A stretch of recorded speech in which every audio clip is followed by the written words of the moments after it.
Welcome to Your World, a program about whatever is international at Central. I'm your host, Steve Horowitz. And today, from Central Washington to Central America and the country of Honduras. My guest today knows that country very well, and I'm pleased to welcome from the Education Department, Terry McCain. Thank you for having me, Steve. Well, glad you could be here. Sure. And by way of introduction, tell us first a little about your own background, how long you've been at Central, and what your specialization is. Okay, I arrived here 2.5 years ago from Kentucky, where I was teaching for 6 years or so. And I'm here working in the Department of Education. The department really is language literacy and special education. They had changed since I've been here, so we're now focused on language literacy and special education. And I'm in the program with bilingual TESOL, which we offer a minor. So all the students have to choose a minor, and they have 3 choices, and bilingual TESOL is one of those choices, of which I'm a member. And you're fluent in Spanish. I am. And of course, you're here to talk about Honduras. Right. And how did you first get interested or involved in that country? In Honduras. Well, I had been teaching school down the southwestern part of the United States, El Paso, Texas. And I saw an advertisement on the television for the Peace Corps. Now, how many years ago was this? This was probably 19, 20 years ago. So it's been a long time. And I decided this sounds like something interesting to do, so I sent away for the application and sent it in, and next thing I know, I was invited, long story short, invited to serve in the country of Honduras. And you already had studied Spanish? Well, actually, no. Oh. That's the situation that many people fall into. I had been around it for many years and thought that I could speak Spanish. But then reality hits when you get into a situation where you really have to speak it, and you have to speak it daily and in many different situations, and really be able to express yourself well. So I found out that I didn't speak it very well at all.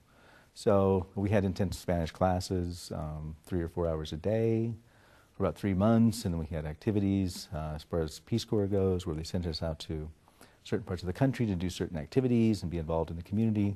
So I lived with a family. So in that sense, you learn the language in a real personal level, and you really, that's really an ideal situation. And so what was your mission, I would say? What was your work in Honduras? My work in Honduras is I worked with a normal school, which is a normal school which trains teachers. And what I did was environmental education.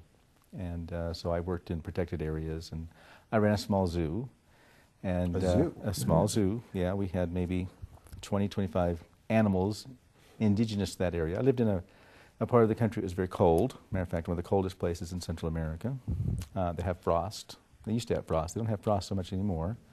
But the temperatures, maybe it goes down to the 40s sometimes, and as high as the 80s sometimes. But it's usually very, very mild, very cool and comfortable. It's way high in the mountains. And in that area, we did work with protected areas and took field trips and things like that with children. And you were there for the full 2-year Peace Corps term? I was there for the full Peace Corps term and extended for another year. So I stayed 3 years there. I really enjoyed it. I had a wonderful time. It was very comfortable, the climate and all, and then people were wonderful, and the language came around, so things were very, very nice. I really enjoyed it very much. Was this a little bit before the big interest in environmental issues, or was that already a concern that people had, around the world, and there were? I think the interest was getting started. And, as a matter of fact, at that time, the push was to have a green Honduras by the year 2000. So this was the early 90s or so. So the push was there, and they realized that ecotourism, that's a big part. There was, of course, extinctions going on with many wild creatures, habitat loss, deforestation, all those things you see on PBS and all those programs that they show on television, Discovery, et cetera, that show destruction of habitat that was happening. So Peace Corps and the government of Honduras wanted to see if they could start something to get students involved in that, and teachers who would work with students involved in protection of areas and things like that. So, and you've been back to Honduras, I take it a number of times since then. I know your wife is from Honduras. Yes. I was married when I was a Peace Corps volunteer, or shortly thereafter, because after I finished Peace Corps, I stayed in the country again for another 6 to 7 months, where I taught at a bilingual school in the capital city of Tegucigalpa. And during that time, I was married in Honduras. And so we go back once, twice a year. As a matter of fact, I was just there in September. We'll go back next summer. We have a program here, study abroad program here, where the hope is to bring students, bilingual TESOL minors, to Honduras with me. So this is the first program that this is our first may program. occur when? It'll happen in August. If all goes well, it'll happen in August, and we'll take a group of 10 to 15 students here, and they'll live in Honduras, and they'll work at one of the bilingual schools there, and they'll stay there for a month. And you'll be there for the entire I'll be time of the there, program yes. My wife and I have director. a small place in Honduras, and so we go there often. That sounds exciting. It is. It's wonderful. It's a wonderful. The first program, I think, first CW program to Honduras. As far as I know. So I've gotten a lot of support from the department, and a lot of students are excited about going, and it sounds like it's going to be a nice Now, I'm going to guess that probably a lot of people you meet, correct me if I'm wrong, don't know a great deal about Honduras, where it is, what the country is like, what the issues are. Yes. So maybe we need to start from the beginning Okay. and locate Honduras, what countries or what other bodies of water Okay. are around it. Sure. Honduras is in Central America. It's the second largest country in Central America after Nicaragua, which it shares a border. It shares a border with Guatemala and El Salvador. So, and it has a large coastal area along the Atlantic coast called the Mosquitia. So, yeah, people do get a little confused sometimes. They hear Honduras. I've had people say, well, where is that? Is that in Mexico or is that in South America? Unknowing that it is actually one of the 5 countries of Central America. There are 7 countries there, but 5 considered Central America. So roughly what's the population of Honduras? Population of Honduras is growing rapidly. It's now about 8 million. So it's, and the population centers are the capital of Tegucigalpa, which is kind of center Which south. has a kind of, for me, is one of the more interesting names of capital cities in the world, I think, Tegucigalpa. It is, and it's not a Spanish name. It's an indigenous Indian? name. Yes, and I do not have the meaning of that. I should have that, but I don't. It's And some of the other major cities? San Pedro Sula, which is in the north. It's the industrial capital. It's a large, where industry is held. A lot of American companies are located there because it has proximity to the coast. So, and it's kind of a hot and muggy and not a real comfortable place. Whereas Tegucigalpa is usually pretty mild and an easygoing kind of climate. So, but that's where the capital is. Some of the other larger cities, Choluteca down in the south, another larger city. Siguatepeque, kind of in the middle, and then you have the places on the coast. There's La Ceiba and some cities along the coast.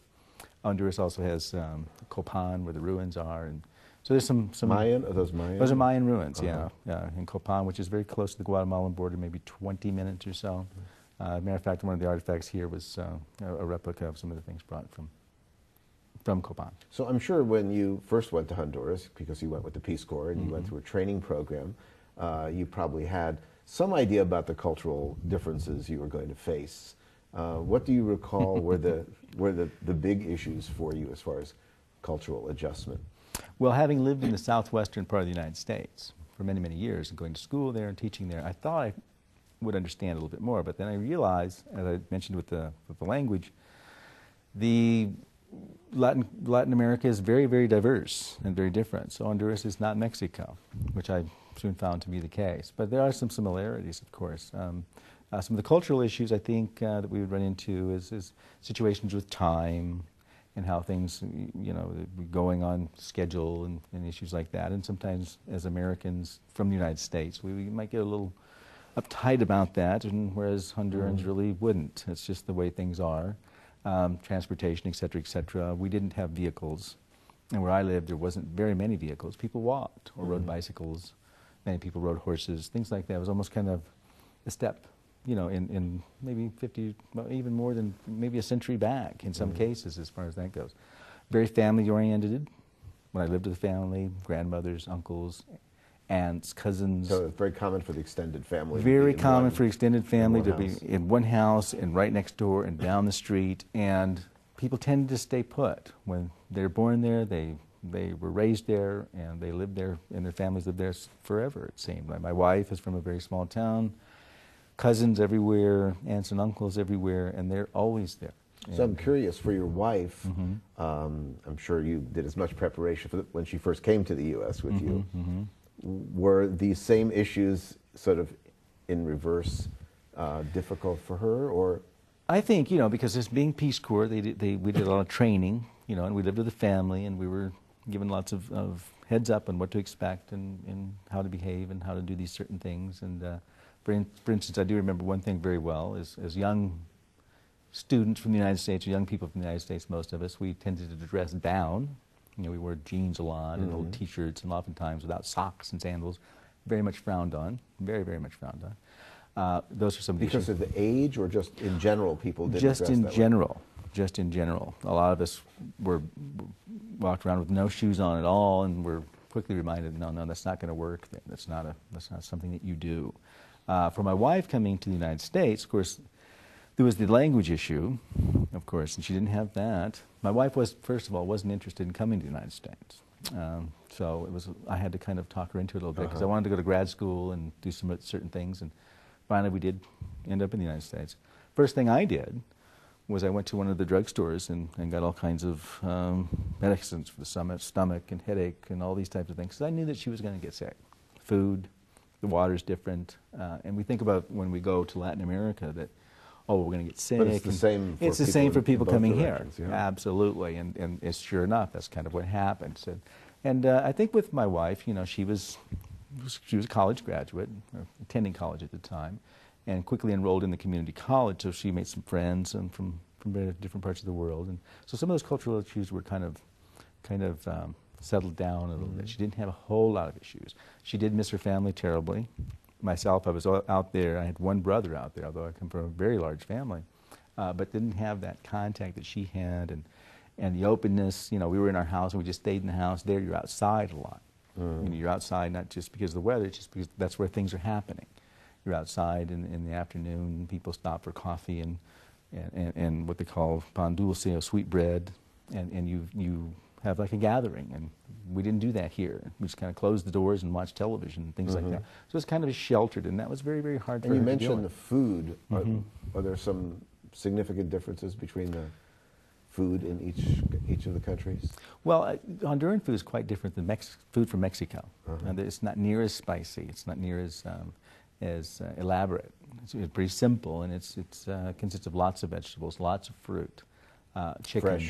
Fresh, yeah, right there. I mean, and breads, you know, because the women are oftentimes selling bread in the street, freshly baked, and you know, the food, mangoes and things like that. It's tropical, so there was lots and lots of food. You think and here sometimes, depending on where you are, fresh food isn't always what you get to eat. Right. It goes into the freezer. Right. It goes into the freezer, which that didn't happen. You know, where I lived and when I was in Peace Corps, I did not have any of those things. The food I had was always fresh. It was always the eggs were right there from the ladies who gathered them.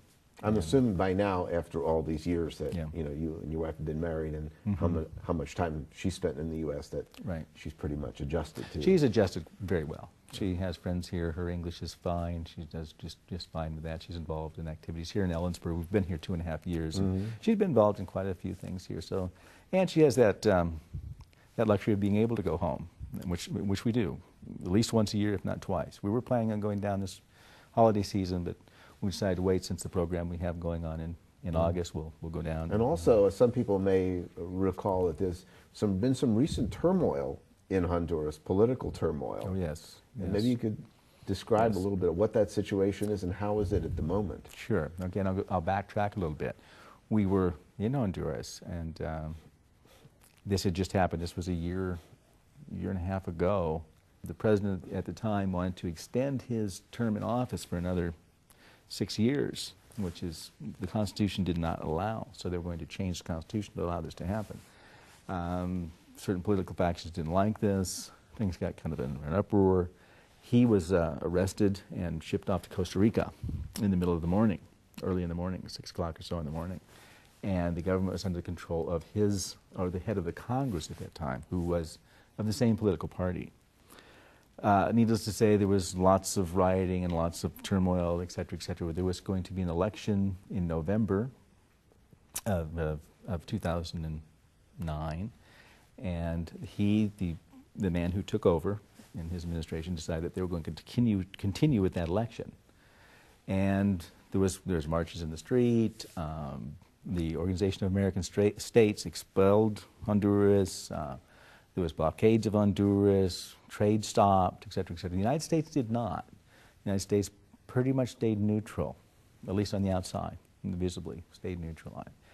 The election was held. The opposing party won the election, and he was installed in power in January of last year, so almost a year ago. And so what happened to the president The who president, was well, exiled? interestingly, he was in Costa Rica or so, and during this time, it must have been in September or October of last year, he snuck back into the country somehow in the back of a car, smuggled into the country, and stayed in the Brazilian embassy in Tegucigalpa for a long period of time with some of his associates, et cetera, et cetera.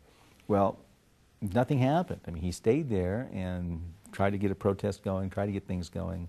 Brazil, the Brazilian government, finally tired of it. They wore down on it. Mexico offered him asylum. He refused it. He is now in the Dominican Republic and has been there for almost a year. And the situation now in Honduras is the situation now relatively calm? It is, and we were there in September. The president is in power. He's of the opposite party of of his predecessor. Things are functioning.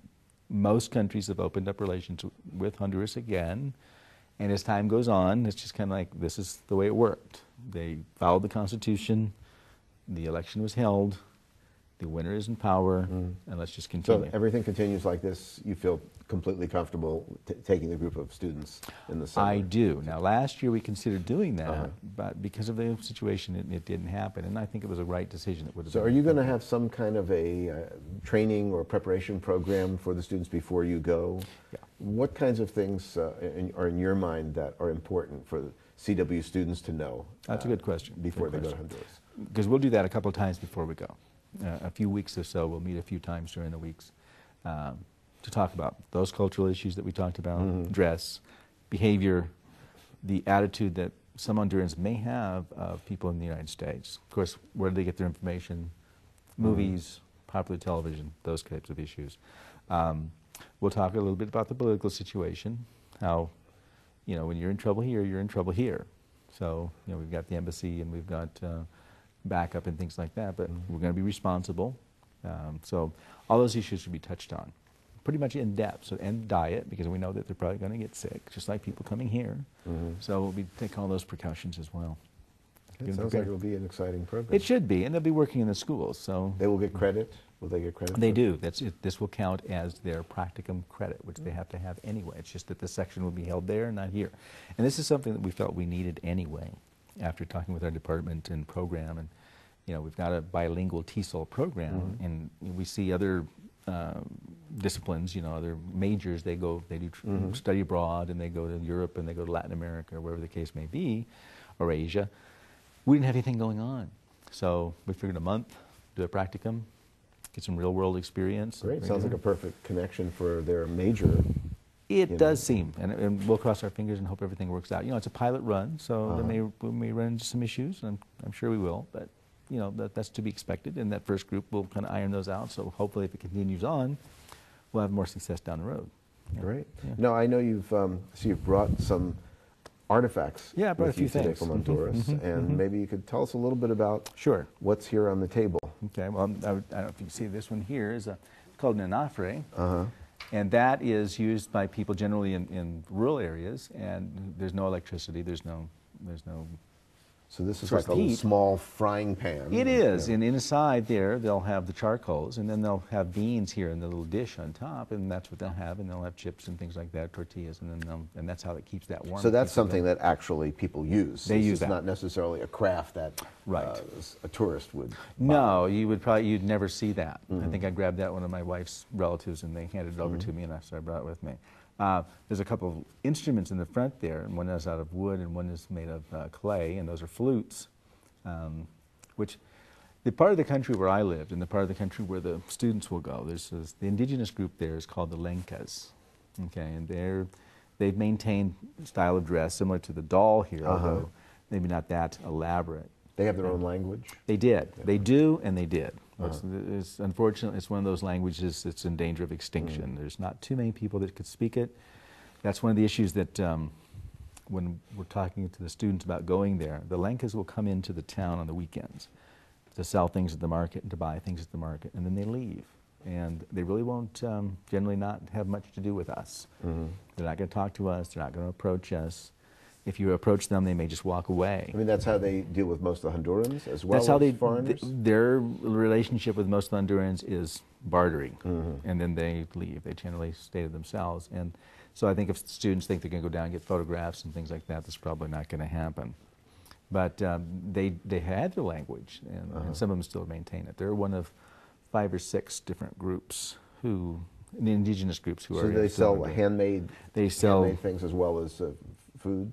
They sell fruits and vegetables? They'll sell hammocks, they'll sell certain clothing wear. They dress in a particular style. The women do. The men don't, not so much. But so hammocks are used in Honduras for? Hammocks are used everywhere. Relaxation, or people actually sleep in them at night? Children often sleep in them. They'll put babies in them, relaxing in the afternoon. A lot of times, that's another cultural issue that we didn't mention. The afternoon time was. We know the word siesta. Exactly. That does happen. Alive and well. Yeah. Maybe not in Tegucigalpa. Like how many hours? 2 or 3 hours or so in the middle of the afternoon. You basically have a break from work if you're. Yes. If you go in, the students there probably won't experience this because it doesn't happen with the schools and the teachers. It does, and with the public schools. Oh, yes, it does. Now, the private schools, that's a different story. But the schools, they'll take some time, and they'll have class up until about 11 o'clock, and everybody goes home. From 11 to say 2 o'clock, 3 o'clock, and then they may go back for another hour or so, and sometimes they don't go back at all. They'll have a different group of kids come in the afternoon. So that's why I was saying, oftentimes you go home, you take a nap, you have a nice meal. The big meal in Honduras is traditionally in the middle of the day. Well, it would make sense to take a nap. Exactly. You've got your traditional breakfast, and then in the afternoon you come back, and that's the big meal. And then in the evening you basically repeat a version of the breakfast. So, and that's another thing that students will get used to. That's what we've kind of adapted that to ourselves here, my wife and I. So that's the evening meal you're saying is kind of a repeat of the breakfast. Which is it's usually eggs, beans, tortillas. So you'd have eggs, beans, and tortillas for breakfast, and you'd have eggs, beans, and tortillas. Certainly would have tortillas and beans in the evening, maybe some cheese. It's very light. Variety would be the lunch. The variety is the lunch. That's the big one. That's the gathering when everybody's there for lunch, and you talk and you carry on, and then you relax for an hour or two or so, sometimes in the hammock, and then you return to work or return to what you're doing, to school, et cetera, et cetera. Now, that's not everywhere. That's rural areas for the most part. That's not going to happen in Tegucigalpa. So not necessarily offices, because those would be in the bigger cities. Right. And in the larger cities, take that kind of break. They've tended to adopt the way that things are done here. They've got their lunch hour, and they've got their time clock, et cetera, et cetera. But traditionally, people are going to that's a big time difference. It's a big time difference. Well, because there's not you're 11 to 2? Oh, that's 4 hours. Yeah, they've got a long time to. Or 3 hour. Yeah, a good 3-hour break there to kind of relax and do what they're going to do. Yeah. And so tell us about some of these artifacts in the corner there. One looks like an animal of some kind. Yeah, that's a kusuko, or armadillo. Armadillo. Yeah, which are pretty common. And that's basically just a little clay. They run wild, or people eat them? People do eat them, but they're all over the place. Iguanas are all over the place. Honduras has a lot of wildlife. There's 200 species. Did you have some armadillo in your zoo? I didn't. No. I didn't have an armadillo. They're just too common? Well, I just didn't, for whatever reason, we didn't have one. We had what was called a kinkajou. You may be familiar with a kinkajou. It's actually a micolion. It looks like a little bear, actually. It's a honey eater. It has a real long tongue. And a very, very gentle creature. Matter of fact, it has a long tail. Looks like a teddy bear. If you're in the forest walking along, sometimes, these creatures will actually come down out of the trees to get a good look at you. To their demise, sometimes. People will treat them quite bad. I actually had one who lived in my house. But this other one here, that's just a little statue and that's a souvenir from Copan. And then some art. A lot of people do crafts, lots of woodworking. Rather ornately carved box. Yeah, a little jewelry box. Not unusual that people do that. Young men will often set up a little woodworking shop. The furniture that people get is so you'd say these are rather a typical sort of cross-section of crafts, Honduran crafts? Yes, and those are kind of souvenir-y type things, except for the Onofre, which is not. That's just right out of the home, so, yeah. Well, I'm sure that your students will have plenty of time to do some shopping while they're there and combine a great cultural experience with a great learning opportunity that will fit into their major. That's the plan. Yeah. That's the plan. So we do have some cultural events planned for them. They'll be going to Copan, to the ruins there, and it's a beautiful place to be and wonderful. They'll go to the Bay Islands. There's some islands off of Honduras. They're in the Caribbean. They'll go to the ocean. They'll go to the rainforest. There's some caves and things that they'll explore. They'll go to the larger cities to see what life is like in a large Latin American city, because they're going to be in a relatively small town. So they're going to we hope to get a real wide range of experiences along with their school experience, because they'll be working with second language learners. Those kids are acquiring English. So sounds like an exciting trip. We hope it is. We hope so. I wish you the best. Thank you. And thank you so much for coming today. It was a pleasure. It's been great to have you here. I'm glad you invited me, Steve. Thank you. Thank you for joining us on Your World, and I hope you'll tune in next time.